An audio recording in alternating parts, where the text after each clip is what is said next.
저는 제가 할 말을 마음속으로 잠시 정리를 한 뒤 이야기를 시작했어요.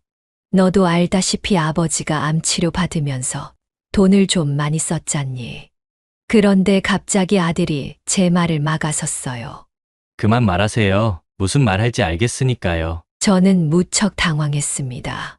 저희는 어머니 못 모셔요. 우리도 우리 삶이 있잖아요. 지금까지 따로 살아왔는데 어떻게 같이 살아요? 안 돼요. 이제 우리 애기도 낳을 거란 말이에요. 아니, 그게 아니라 그때 며느리가 끼어들었어요.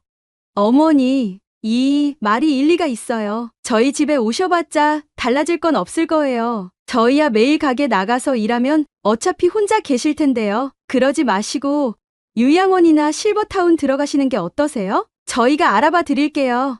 저는 참 어이가 없었습니다. 남편이 남긴 유산에 대해 말하려고 했는데 자기들끼리 오해해서 이런 말들을 내뱉는 게요. 저는 입을 꾹 닫고 그들이 하는 이야기를 계속해서 들었습니다.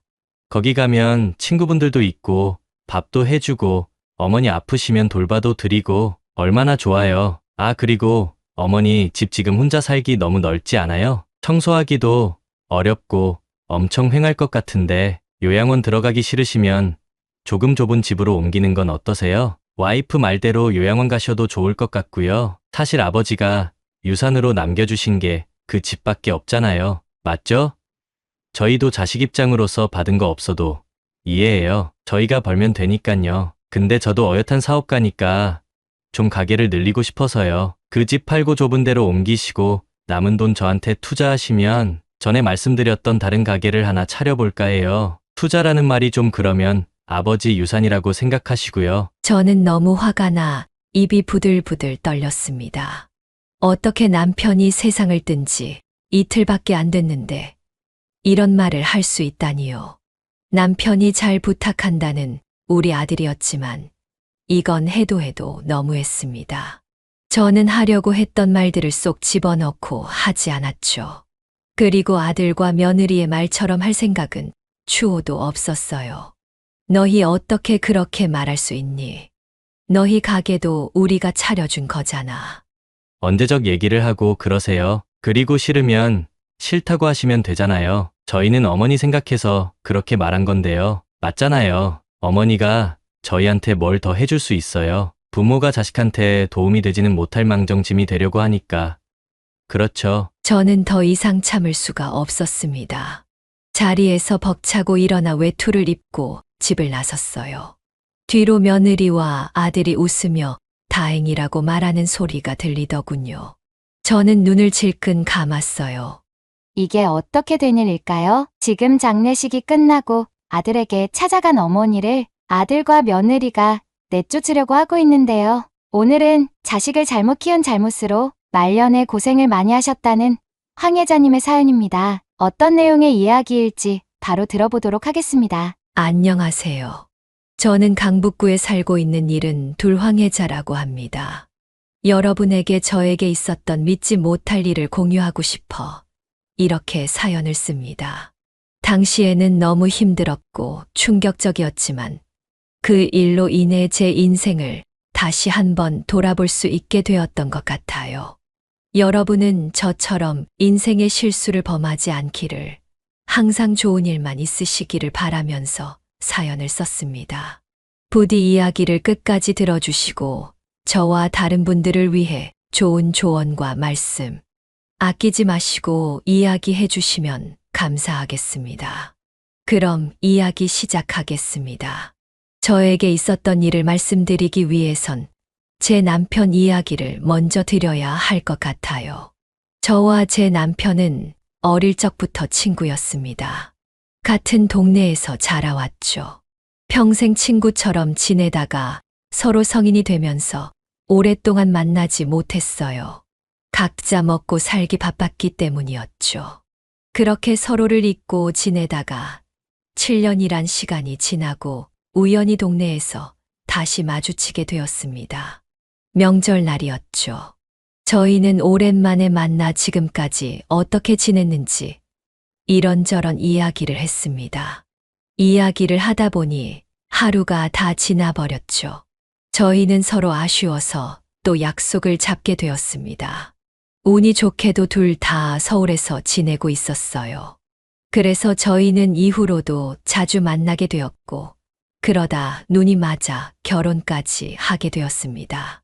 둘 다 집안 사정이 그렇게 좋지 않아 저희만의 힘으로 살아가야 했어요.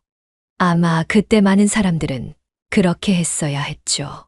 단칸방에서 신혼을 시작했지만 둘이 함께 있는 것만으로도 행복했을 때였어요. 저희는 열심히 일했습니다. 남편은 큰 기업의 자재를 가공해서 납품하는 공장에서 일을 했고, 저는 작은 회사 경리로 일을 하게 되었어요. 남편에게는 꿈이 있었습니다. 저희만의 가게를 가지는 것이었죠. 쉽지는 않았어요. 많이 벌지는 못했지만 안정적인 수입을 포기하는 것이 항상 망설여졌었거든요. 그렇게 제 나이 29에 아이를 가지게 되었습니다. 정말 떡두꺼비 같은 아들이었죠.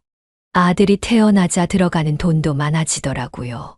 그래서 저희만의 가게를 차리기 위해 모아둔 돈을 조금씩 쓸 수밖에 없었어요. 아이가 자라면서 더 넓은 집으로 이사를 가게 되었고, 또 모아둔 돈을 깰 수밖에 없었습니다.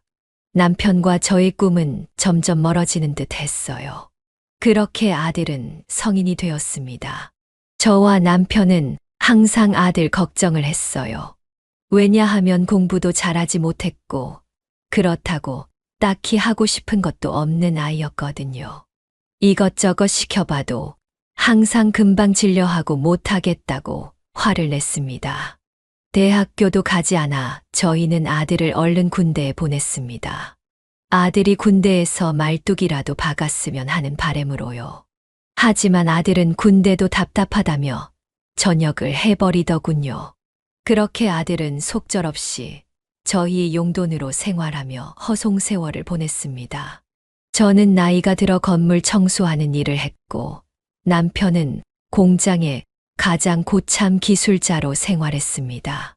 아들에 대해 늘 걱정이 많았던 남편은 어느 날 저에게 말하더군요. 여보, 우리 미나니 위해서 가게를 하나 차려주는 건 어때? 가게요? 무슨 돈으로요? 우리가 그럴 돈이 어딨어요? 우리 노후에 쓰려고 모아둔 돈 있잖아. 뭐라고요? 그건 우리 노후에 사용하려고 한 돈이잖아요. 당신 공장 그만두면 같이 작은 가게 낼 돈이요. 그렇지. 근데 미나니를 저렇게 두고만 볼 수 없잖아. 부모된 도리로서 뭐라도 좀 해줘야지. 지금까지 뭘 시켜도 성미에 안 맞는다고 다 그만뒀는데 가게라고 잘하겠어요? 그러다 안 되면 그 돈까지 다 날리는 거잖아요. 그러니까 일단 물어나 보자고. 열심히 안 할 것 같으면 안 해주면 되지 뭐. 저는 그 말을 듣고 아차 싶었어요. 남편의 말은 정말 우리 아들을 걱정해서 하는 말이었지만, 저는 저희 아들을 잘 알고 있었기에 그 제안이 무엇보다 위험한 제안이라는 걸 바로 느낄 수 있었어요. 하지만 남편의 입장은 완고했고, 그래서 아들에게 물어보게 되었습니다. 아들아, 너 혹시 가게 해볼 생각은 없니? 가게요? 그래.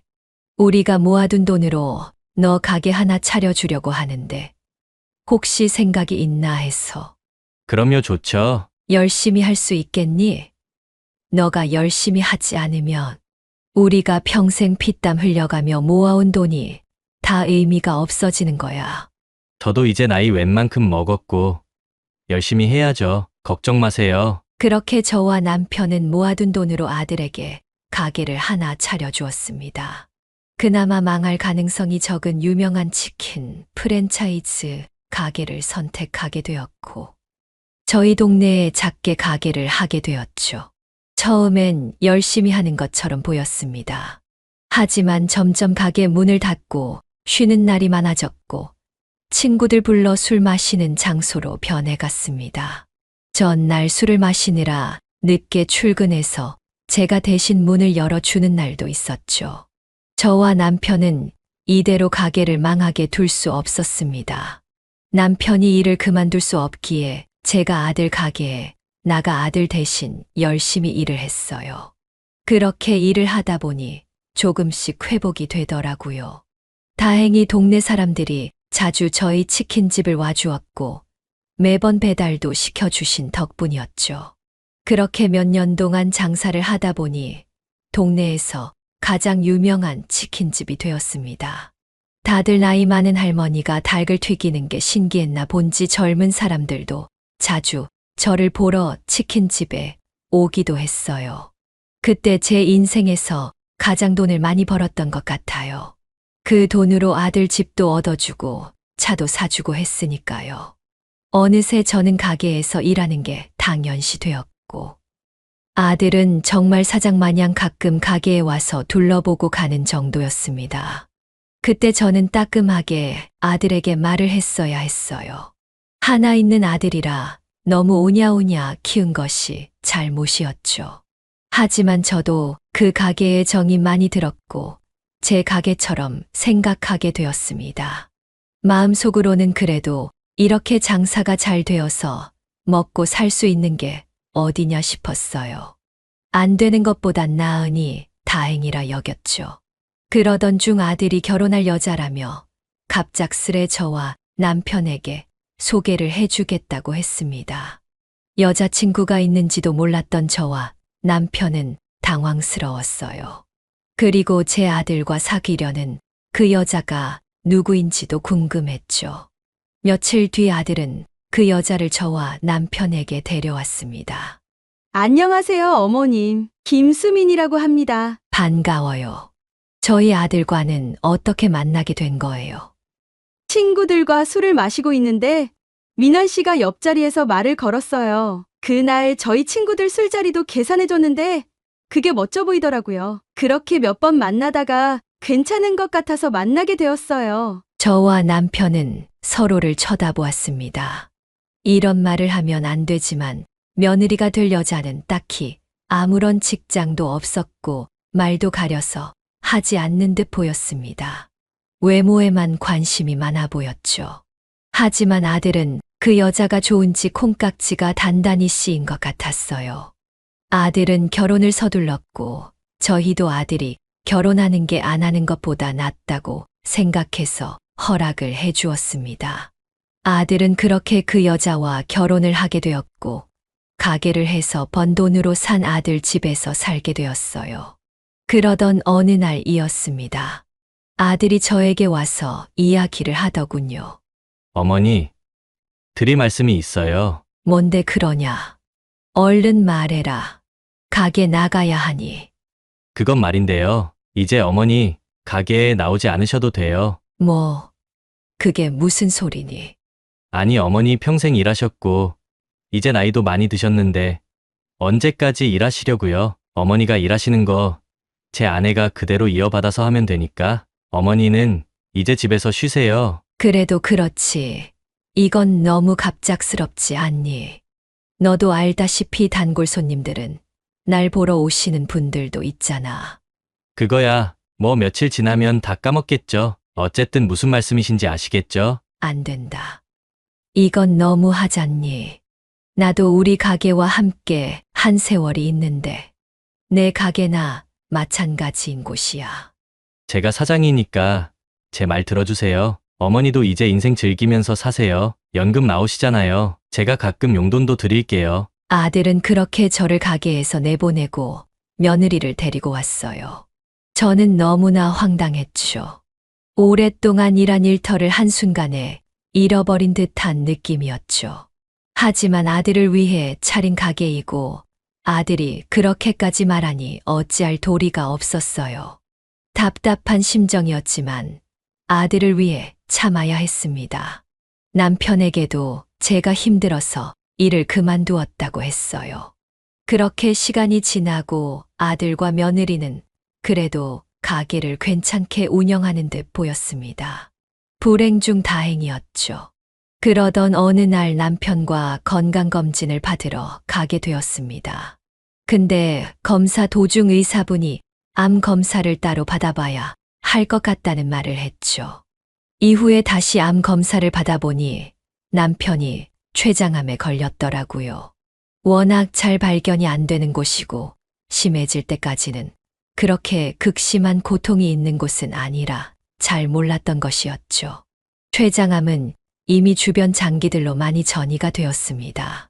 저는 정말 하늘이 무너지는 듯한 기분이었지만 이대로 포기할 수는 없었어요. 남편도 삶의 의지가 있었죠. 그래서 함께 이겨보자고 열심히 치료를 하기 시작했습니다. 당연하게도 남편은 공장을 그만두어야 했고 그 퇴직금으로 암 치료를 받아야 했어요. 왜냐하면 저희가 어느 보험에도 들지 않았었거든요. 저희가 정말 멍청했던 것이었죠. 설마 우리가 암에 걸릴 거라고 생각지도 못했었거든요. 그래서 저희는 치료비, 입원비, 약값 모두를 저희 돈으로 결제했어야 했어요. 1년에 6천만 원이 넘게 들더라고요. 시간이 지날수록 남편은 점점 야위어갔고 총명했던 눈은 탁해져 버렸습니다. 병원에서도 이제 마음의 준비를 해야 할 것 같다고 말했어요.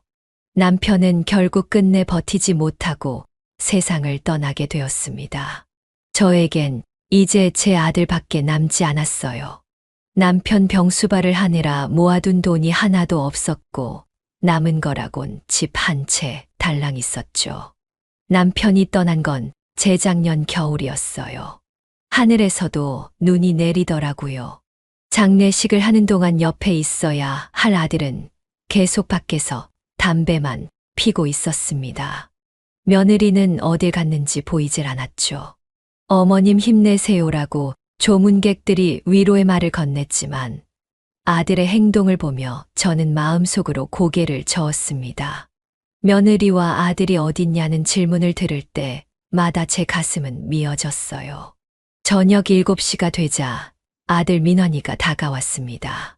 어머니, 저랑 와이프는 가봐야 할 것 같아요. 저녁 장사는 해야죠. 아시잖아요. 하루라도 빼먹으면 손님들 다 떠나는 거. 아버지한텐 죄송하지만 산 사람은 먹고 살아야죠. 이해해 주실 거예요. 그래, 가봐라. 제가 대답하자 아들과 며느리는 인사를 한 뒤 후다닥 장례식장을 떠났습니다. 그날 밤 저는 홀로 남편의 장례식장을 지키고 있었습니다. 그리고 어느새 새벽이 되자 손님들은 다 가고 저와 남편의 영정사진만 남아 있었죠. 저는 남편에게 말을 걸었습니다. 그때 문득 남편이 병치레를 하던 중 했던 말이 생각나더군요. 여보, 우리 아들 잘 부탁해. 당신도 알다시피 부족한 놈이지만 그래도 우리 아들이잖아. 당신 없으면 누가 챙겠어. 그런 말 하지 말아요. 당신도 얼른 나와서 같이 해야죠. 그리고 민원이도 어엿한 성인인데요. 결혼도 하고 가게도 운영하고 알지만 항상 걱정이 되네. 워낙 가벼운 놈이니까. 그리고 남편이 세상을 떠나기 전 잠시 의식을 차렸을 때 했던 말도 기억이 났습니다. 여보, 내가 혹시나 이렇게 될 때를 생각해서 준비한 게 있어. 내가 떠나면 우리 안방에 있는 서랍을 꼭 열어봐. 저는 워낙 경황이 없어서 그 말을 까먹고 있었죠. 알겠어요. 여보, 나랑 살아줘서 고마웠어요. 저도 곧 할 테니 먼저 가서 자리 만들어 놔요. 그래, 여보. 우리 아들 잘 부탁해. 남편의 마지막 말이었습니다. 영정사진 속 남편은 여전히 다정하게 미소 지으며 저를 바라보고 있었습니다. 잠시 눈을 붙이기 전 남편의 영정을 다시 바라보았습니다. 어렸을 때부터 60년을 함께 한 사람인데 누구에게나 끝은 있구나 싶었습니다. 그렇게 3일간의 장례가 끝났습니다. 아들은 첫째 날만 오고 마지막 발인 때만 참석을 했어요. 남편의 바람대로 화장을 하고 가족묘가 있는 곳에 잘 묻어주었습니다. 눈이 많이 쌓여 정말 아름다웠어요. 그렇게 끝나고 집에 온 저는 텅 빈 집안에 혼자 있게 되었어요. 천천히 남편의 물건들을 하나씩 정리했고 그러다 남편이 말한 서랍을 열어보게 되었습니다. 근데 그곳을 열어보니 봉투 하나가 있었습니다. 봉투에는 제 이름이 써져 있었고 열어보니 보험증서였습니다. 남편은 혹시나 자기가 어떻게 될 수도 있을 거라 생각해 생명보험을 들어놓은 것이었어요. 보험금이 5억이나 되더군요. 저는 입을 막고 펑펑 울었습니다. 이렇게 저를 위해 돈을 남겨준 남편에게 고마워서요. 저는 이 돈을 어떻게 써야 할지 고민했어요. 근데 답이 나오지 않더라고요. 그래서 아들과 상의를 해야겠다고 생각했습니다. 이렇게 큰 돈은 저에게 필요하지 않았거든요. 어느 정도만 남겨두고 아들이 원했던 다른 음식 프랜차이즈, 식당을 차려주면 어떨까 했어요. 남편의 부탁이기도 했고요. 그래서 아들 집으로 찾아갔습니다. 하늘에서는 여전히 눈이 내리고 있었어요. 아들의 집에 도착해 초인종을 눌렀고 며느리가 문을 열었습니다. 어머님, 여기 웬일이세요? 이렇게 갑자기 오시면 어떡해요? 들어오지 마세요. 눈 떨어져요. 며느리는 저에게 수건 한 장을 던졌습니다. 다 닫고 들어오세요. 저는 수건으로 온몸에 쌓인 눈을 닦고 들어갔습니다. 민원이도 나와서 저에게 묻더군요. 어머니, 무슨 일로 찾아오신 거예요? 너랑 이야기하고 싶은 게 있어서.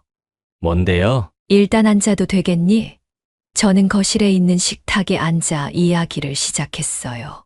제가 무슨 말을 할지 아들과 며느리는 저를 걱정스런 표정으로 지켜보았습니다. 저는 제가 할 말을 마음속으로 잠시 정리를 한 뒤 이야기를 시작했어요. 너도 알다시피 아버지가 암치료 받으면서 돈을 좀 많이 썼잖니. 그런데 갑자기 아들이 제 말을 막아섰어요. 그만 말하세요. 무슨 말 할지 알겠으니까요. 저는 무척 당황했습니다. 저희는 어머니 못 모셔요. 우리도 우리 삶이 있잖아요. 지금까지 따로 살아왔는데 어떻게 같이 살아요? 안 돼요. 이제 우리 애기도 낳을 거란 말이에요. 아니, 그게 아니라 그때 며느리가 끼어들었어요. 어머니, 이 말이 일리가 있어요. 저희 집에 오셔봤자 달라질 건 없을 거예요. 저희야 매일 가게 나가서 일하면 어차피 혼자 계실 텐데요. 그러지 마시고 유양원이나 실버타운 들어가시는 게 어떠세요? 저희가 알아봐 드릴게요. 저는 참 어이가 없었습니다. 남편이 남긴 유산에 대해 말하려고 했는데 자기들끼리 오해해서 이런 말들을 내뱉는 게요. 저는 입을 꾹 닫고 그들이 하는 이야기를 계속해서 들었습니다. 거기 가면 친구분들도 있고 밥도 해주고 어머니 아프시면 돌봐도 드리고 얼마나 좋아요. 아, 그리고 어머니 집 지금 혼자 살기 너무 넓지 않아요? 청소하기도 어렵고 엄청 횡할 것 같은데 요양원 들어가기 싫으시면 조금 좁은 집으로 옮기는 건 어떠세요? 와이프 말대로 요양원 가셔도 좋을 것 같고요. 사실 아버지가 유산으로 남겨주신 게 그 집밖에 없잖아요. 맞죠? 저희도 자식 입장으로서 받은 거 없어도 이해해요. 저희가 벌면 되니깐요. 근데 저도 어엿한 사업가니까 좀 가게를 늘리고 싶어서요. 그 집 팔고 좁은 데로 옮기시고 남은 돈 저한테 투자하시면 전에 말씀드렸던 다른 가게를 하나 차려볼까 해요. 투자라는 말이 좀 그러면 아버지 유산이라고 생각하시고요. 저는 너무 화가 나 입이 부들부들 떨렸습니다. 어떻게 남편이 세상을 뜬 지 이틀밖에 안 됐는데 이런 말을 할 수 있다니요. 남편이 잘 부탁한다는 우리 아들이었지만 이건 해도 너무했습니다. 저는 하려고 했던 말들을 쏙 집어넣고 하지 않았죠. 그리고 아들과 며느리의 말처럼 할 생각은 추호도 없었어요. 너희 어떻게 그렇게 말할 수 있니? 너희 가게도 우리가 차려준 거잖아. 언제적 얘기를 하고 그러세요. 그리고 싫으면 싫다고 하시면 되잖아요. 저희는 어머니 생각해서 그렇게 말한 건데요. 맞잖아요. 어머니가 저희한테 뭘 더 해줄 수 있어요. 부모가 자식한테 도움이 되지는 못할 망정 짐이 되려고 하니까. 그렇죠. 저는 더 이상 참을 수가 없었습니다. 자리에서 벅차고 일어나 외투를 입고 집을 나섰어요. 뒤로 며느리와 아들이 웃으며 다행이라고 말하는 소리가 들리더군요. 저는 눈을 질끈 감았어요. 그리고 다시 집으로 돌아왔죠. 문득 남편이 생각이 났습니다. 저는 초라한 모습으로 현관에 앉았습니다. 눈물이 나더군요. 그리고 남편에게 마음속으로 편지를 썼어요. 여보, 이제 어떡하죠? 우리 아들은 지금 돈밖에 생각 안 하는 것 같아요. 어떻게 해야 할까요? 당신 말대로 당신이 남긴 돈을 아들에게 주고 싶었는데 그러지 못했어요. 제가 너무 억울해서요. 어떻게 해야 아들이 정신 차릴 수 있을지 모르겠네요. 그래서 저를 위해서 좀 살려고요. 그래도 이해해 줄 거죠? 그때 남편의 대답인지 열려있는 창문으로 바람이 들어왔습니다. 저는 그제야 이제 남은 인생 어떻게 살아야 할지 고민을 하게 되었습니다. 하루 종일 밥도 먹지 않고 골똘히 생각만 했어요. 내가 지금까지 살면서 좋아했던 일이 뭐였을까? 무슨 일을 하며 살아야 행복할까 등등이요. 그렇게 하루 동안 고민하니 제가 가장 즐거웠던 일은 역시 치킨을 튀기며 사람들과 소통하는 일이었더라고요. 크지 않아도 좋았습니다. 그저 제가 만든 치킨과 샐러드를 사람들이 먹으며 행복해하는 모습만 보아도 살아있는 가치를 느꼈으니까요. 그리고 문득 그런 생각도 들었습니다. 먼저 나를 가게와 집에서 쫓아낸 건 아들이었으니까 나도 내 맘대로 사는 게 좋지 않을까 하고요. 그래서 저는 아들 가게에서 조금 떨어진 곳에 치킨집을 내면 어떨까 생각을 해보았습니다. 물론 그전에는 프랜차이즈 기업의 레시피대로 치킨집을 운영했지만 저는 그냥 작은 가게로요. 아들의 가게에서 조금 떨어져 있는 곳이었기에 피해가 되지 않을 것 같기도 했었고요. 그래서 저는 그렇게 마음을 먹고 바로 실행에 옮겼습니다. 집터를 알아보았고 이전에 했던 거래처에게 연락을 했습니다. 그전엔 다 프랜차이즈에서 해주었는데 일일이 혼자 알아보려니 힘들더라고요. 가장 중요한 건 레시피였습니다. 저만의 레시피를 찾는데 시간이 좀 걸리더라고요. 그래도 행복했습니다.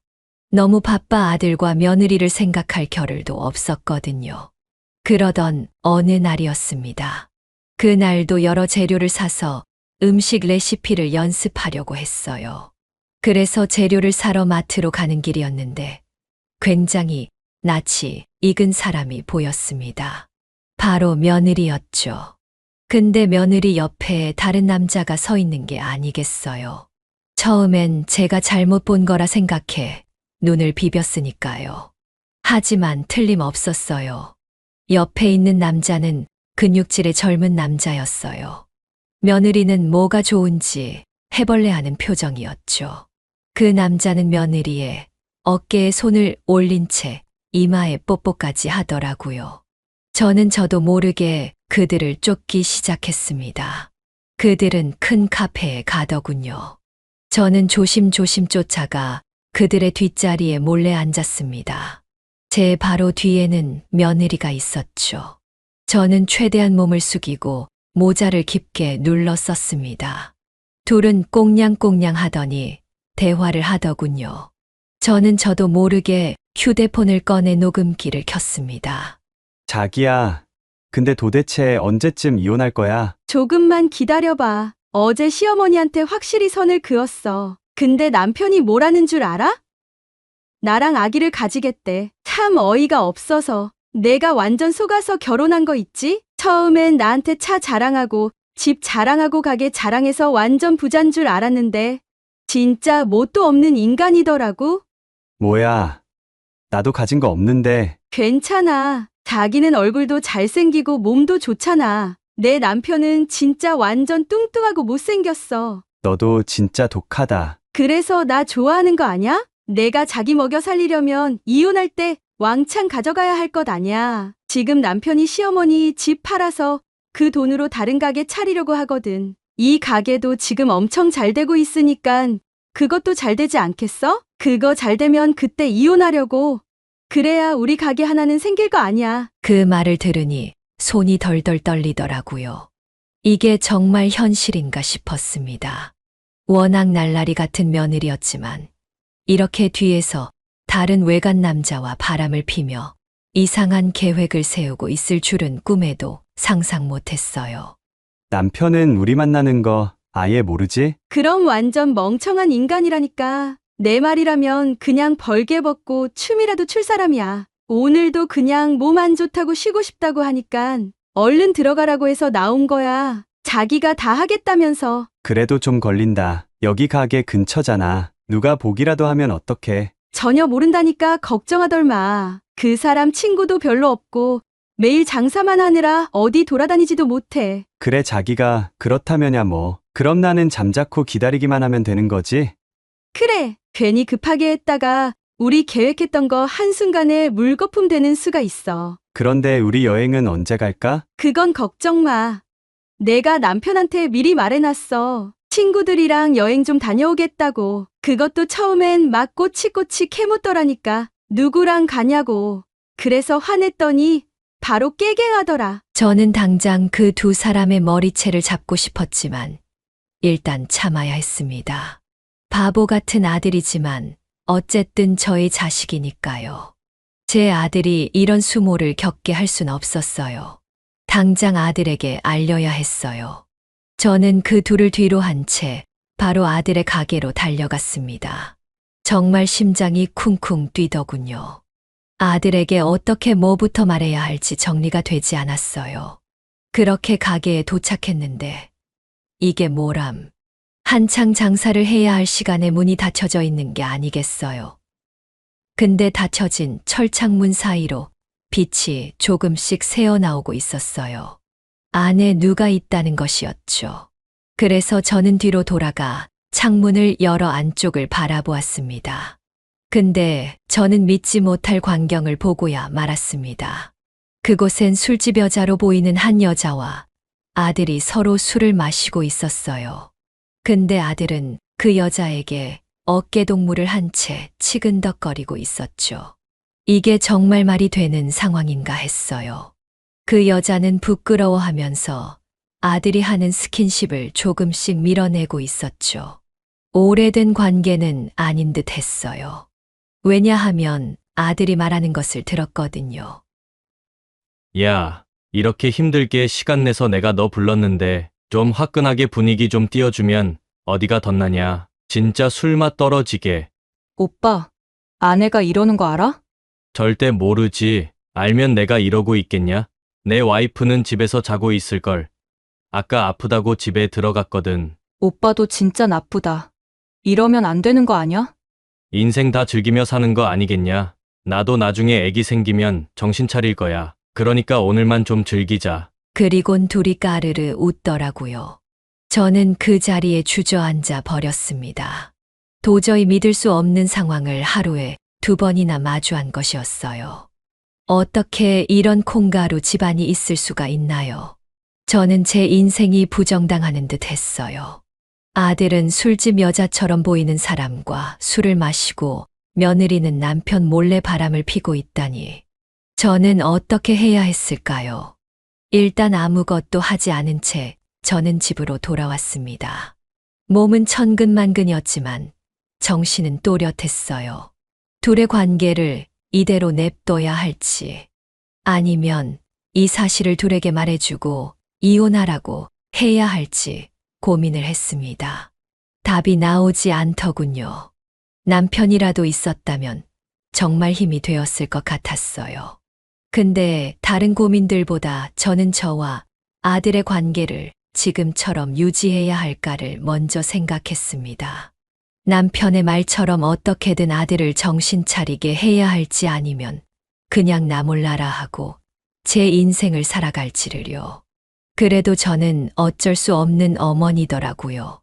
아들을 포기할 수는 없었어요. 다만 아들도 정말 큰 잘못을 했기에 아들 편만을 들 수는 없었어요. 이게 다 제가 잘못 키운 탓이었죠. 저는 아들이 가지고 있는 것을 모두 다 잃어야 정신을 차릴 거라고 생각했습니다. 그래서 짧은 식견으로 생각이 난 것이 아들 가게 근처에 치킨집을 차리는 것이었어요. 저는 아들보다 치킨집 장사를 잘할 자신이 있었거든요. 그래서 저는 아들 집에서 불과 50m 떨어진 곳에 치킨집을 냈습니다. 물론 아들과 며느리에겐 말하지 않고요. 아들은 그 사이 저에게 전화를 해서 집을 팔거나 요양원으로 들어가라는 제안을 계속해서 했습니다. 저는 거절했고 아들은 매번 저에게 화를 냈어요. 저는 더 이상 아들의 전화를 받지 않았습니다. 그렇게 치킨집을 시작하고 처음엔 장사가 잘 안 되더라고요. 하지만 매일 일찍 나가서 밤 늦게까지 치킨을 튀겼어요. 고소한 기름 냄새가 밖에 진동을 하게 말이에요. 그러던 어느 날 단골 손님들이 지나가다 우연히 저를 발견했습니다. 그들은 놀라서 가게에 들어와 왜 여기 있냐고 물었죠. 저는 그저 별말 하지 않고 치킨을 튀겨 주었습니다. 그들은 제 치킨을 먹고 더 맛있어졌다며 이젠 여기만 와야겠다고 해 주었어요. 그렇게 한 달이 지나고 두 달이 지나고 6개월이 되자 저희 가게는 사람들로 인산인해가 되었어요. 저희 오랜 단골 손님들이 입소문을 내준 덕분이었죠. 배달 서비스를 하지 않으니 오히려 사람들은 찾아와서 먹더라고요. 주말에는 자리가 없어 줄을 서야 할 정도였습니다. 제가 혼자 모든 걸 할 수가 없어 친했던 이웃 아주머니들을 직원으로 썼어요. 무엇보다 저희 또래 할머니, 할아버지들이 많이 찾아주었어요. 물론 저에게 할머니라고 부르며 애교를 부리는 젊은 사람들도 많이 왔지만요. 그러던 어느 날이었어요. 가게 문을 열려고 준비하는데 아들이 가게에 찾아왔습니다. 굉장히 놀란 표정으로 저를 쳐다보았죠. 저는 올 것이 왔구나라고 생각했습니다. 어머니, 여기서 뭐 하세요? 뭐 하긴. 가게 문 열려고 하는 거 안 보이니. 그니까 왜 어머니가 여기서 가게 문을 여시냐고요? 왜긴. 내 가게니까. 뭐라고요? 요즘 손님들이 확 줄고 단골 손님들도 오지 않길래 이유가 새로운 치킨집이 생겼다 그래서 왔는데 그게 어머니 가게라고요? 그래. 그러면 안 되니. 지금 뭐 하시는 거예요? 어이가 없어서 말이 안 나오네. 어머니, 저예요, 저. 당신 아들이라고요. 당신 아들 망하게 하려고 여기다 차린 거예요? 그런 거 아니다. 집이랑 가까워서 한 거야. 이건 상도덕이 아니죠. 차리실 거면 어디 저기 멀리 가서 가게를 내시던가요. 그만 가거라. 가게 문 열어야 하니. 너도 가게 열어야 할 시간 아니니. 지금 그게 문제예요? 어머니 때문에 저희 가게가 망하고 있다니깐요. 그게 왜 내 탓이니? 우리 집 치킨이 맛있는 게 왜 내 탓이야? 너도 열심히 가게 운영하면 될 거 아니야. 매번 너 쉬고 싶을 때 쉬고 손님들 대하기를 똥으로 아니까 그러는 거 아니냐. 뭐라고요? 똥이요? 말 다 하셨어요? 됐다. 시간 아까우니 너는 너 가게나 잘 운영해라. 6개월 만에 찾아와서 그러지 말고 너하고 네 아내가 나를 내쫓았던 것처럼 나도 똑같이 하는 거다. 그래서 이러시는 거였어요? 이제야 알겠네요. 그래요. 어떻게 되나 한번 보자고요. 저도 이제 어머니라 생각 안 하고 최선을 다할 테니 나중에 저 원망하지나 마세요. 아들은 씩씩거리며 돌아갔습니다. 그제야 저는 자리에 주저앉아 숨을 길게 내쉬었어요. 말은 차갑게 했지만 정말 가슴이 두근거렸어요. 마음은 굳게 먹었지만 실제로 아들 가게가 잘 안 되어 가고 있다니 가슴이 아프더군요. 당장이라도 아들에게 사실을 밝히고 도와주고 싶은 마음이 굴뚝 같았어요. 하지만 그래선 안 됐죠. 들으셨다시피 아들은 아직도 정신을 못 차렸으니까요. 그렇게 저는 묵묵히 가게를 운영했습니다. 가게가 좁아 사람들을 다 수용하지 못하다 보니 옆에 비어있던 가게를 인수해서 자리를 더 늘렸어요. 그러니까 사람들을 더 많이 받을 수 있었죠. 아들과 싸웠던 그날 밤 저는 남편의 사진을 보고 기도를 했어요. 여보, 저 잘하고 있는 거 맞겠죠? 제 손으로 아들의 가게를 망하게 하고 있어요.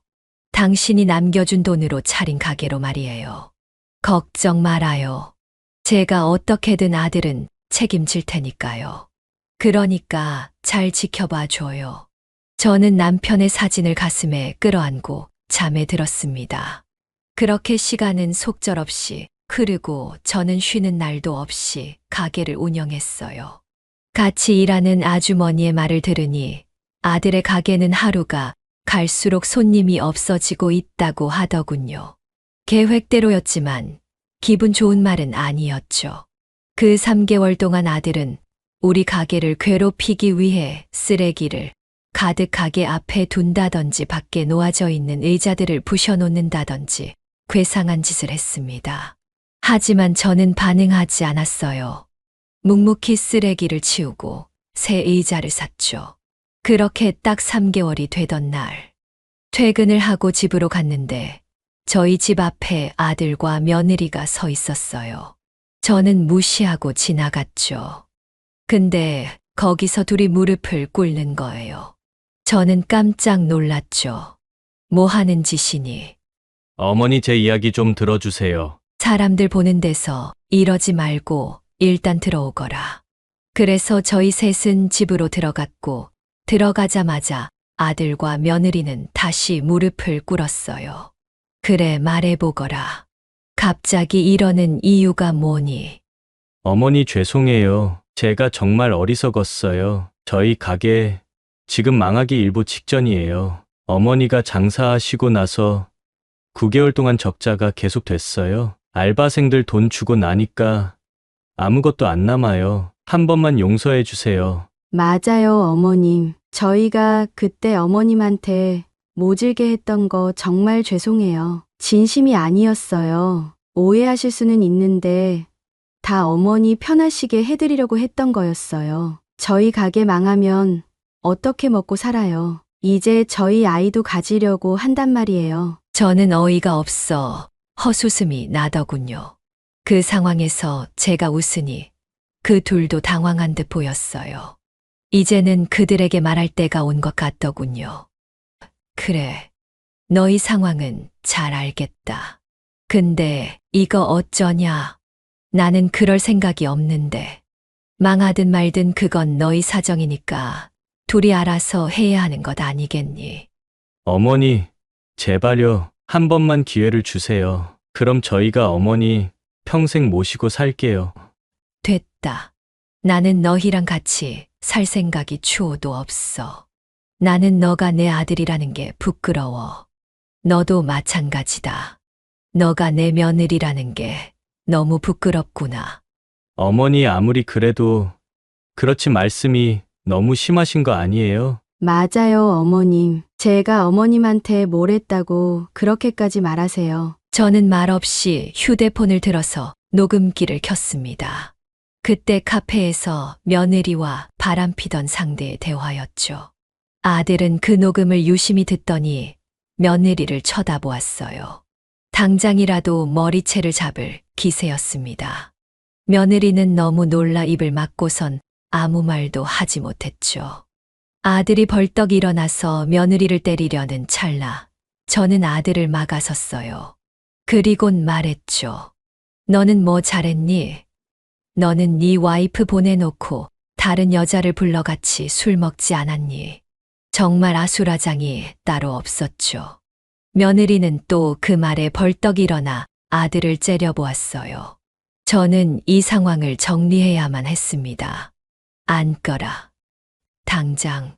너희 둘 다 잘한 것 하나 없으니. 너희 둘은 정말 최악이야. 서로를 이용만 하려고 했지. 며느라가 너가 하려고 했던 것은 심각한 범죄야. 경찰에 신고 안 한 것만으로도 감사히 여기거라. 아들아, 너가 한 짓을 생각하면 너는 그런 짓 당해도 할 말 없어. 이제 어떡할래? 나는 모르겠구나. 둘의 일은 둘이 알아서 하거라. 그리고 둘 다 다신 나를 찾아오지 마. 그리고 저는 경찰에게 전화하는 척을 했습니다. 그러니 아들과 며느리는 집을 나서더라고요. 현관문 밖에서 둘이 쌍욕을 하며 싸우는 소리가 들렸습니다. 이제 오랫동안 가지고 왔던 비밀을 밝히니 속이 시원하더라고요. 그래도 이제 며느리가 아들의 재산을 가져갈 일도 없고 아들 또한 며느리와 헤어질 거라 생각하니 조금은 마음이 편안해졌습니다. 급한 불은 끈 듯했어요. 다신 찾아오지 말라고 했지만 진심은 아니었거든요. 아들은 분명 저를 찾아올 게 분명했습니다.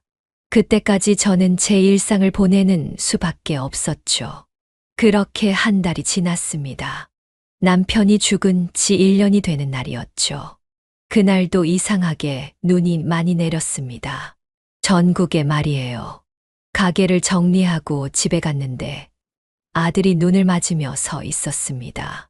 저는 말 없이 아들을 지나쳐 집으로 들어갔고 아들은 저를 따라 집으로 들어왔습니다. 그리곤 제 앞에 다시 무릎을 꿇었어요. 어머니 죄송합니다. 이 못난 자식 한 번만 더 거두어 주세요. 지금까지 제가 인생을 헛살았다는 걸 깨달았습니다. 제가 얼마나 멍청하면 어머니 아버지 은혜도 몰라보고 그런 이상한 여자한테 빠져 살았겠어요. 그래. 어떻게 됐는지 얘기를 해보거라. 저는 아들의 상황을 듣게 되었습니다. 저한테 모든 사실을 듣고 난 이후 둘은 굉장히 많이 싸우게 됐다고 했습니다. 서로에 대한 믿음은 정말 밑바닥까지 추락했고 둘은 이혼을 하게 되었더라고요. 결국 둘은 집과 가게를 팔아서 돈을 나누었고 이제 남은 건 몸뚱아리밖에 없다고 했습니다. 그래서 내 집에서 같이 살려고 온 거냐? 아니에요, 어머니. 제가 어떻게 그럴 수가 있겠어요. 그저 어머니한테 용서를 빌려고 온 거예요. 지금은 어디서 지내니? 지금은 잠시 모텔에 있어요. 장기 투숙이요. 남은 돈으로 가게를 다시 한번 차려보려고 하는데 돈이 좀 모자르더라고요. 절대 어머니한테 받으려고 하는 거 아니에요. 제 힘으로 한번 해보려고 해요. 다만 이 한 달 동안 저에게 힘든 일이 있었는데 제 주변엔 정말 아무도 없더라고요. 그제서야 어머니 생각이 많이 났어요. 아들은 그 말을 하면서 울기 시작했습니다. 한참 동안 울고 나서야 다시 말을 이어가더라고요. 저를 다시 아들로 생각해 주시면 제가 다시 혼자 자수성가해서 당당한 모습으로 찾아올게요. 저는 말없이 고개를 끄덕였습니다. 그리고 말을 해주었어요. 가게를 다시 내지 말아라. 우리 가게로 들어와 일부터 다시 배워. 네. 그게 무슨 말씀이세요? 지금 상태로 가게를 열면 너는 다시 망할 거야. 너가 가게를 잘 운영하고 진심으로 가게를 사랑했다면 지금처럼 되진 않았겠지. 내가 봤을 때 너는 처음부터 다시 배워야 해. 아들은 잠시 고민하더니 고개를 끄덕였습니다. 그리고 약속은 지키거라. 우리 집에 들어올 생각은 하지 마. 그리고 나도 아직 너를 용서한 게 아니야. 계속 지켜볼 거야. 조금이라도 너가 나태한 모습을 보이면 언제든 너를 내칠 거다. 그리고 절대 술 먹고 여자 부르면서 놀지 마라. 너는 그 두 개만 멀리해도 큰 화는 면할 거야.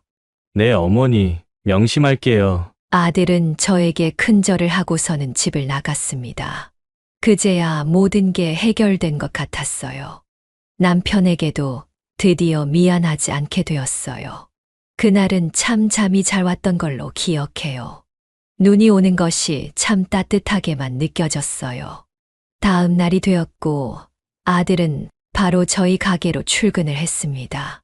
저는 아들이라고 특별하게 대해주지 않았어요. 아들도 그걸 원했을 거고요. 아들은 정말 열심히 일하더군요.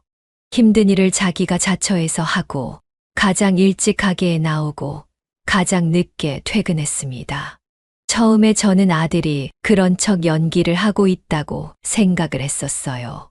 하지만 한 달이 되고 두 달이 되고 6개월이 지나도 아들은 변하지 않았습니다. 그제서야 저는 조금 마음을 놓을 수 있었어요.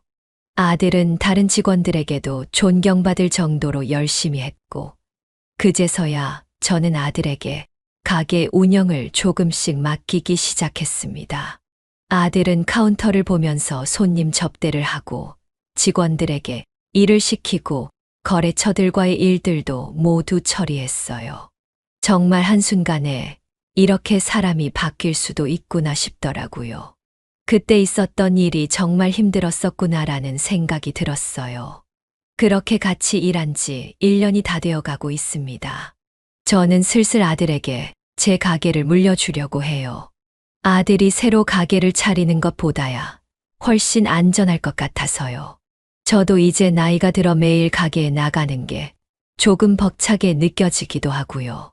지금 생각해보면 정말 외로운 싸움이었던 것 같아요.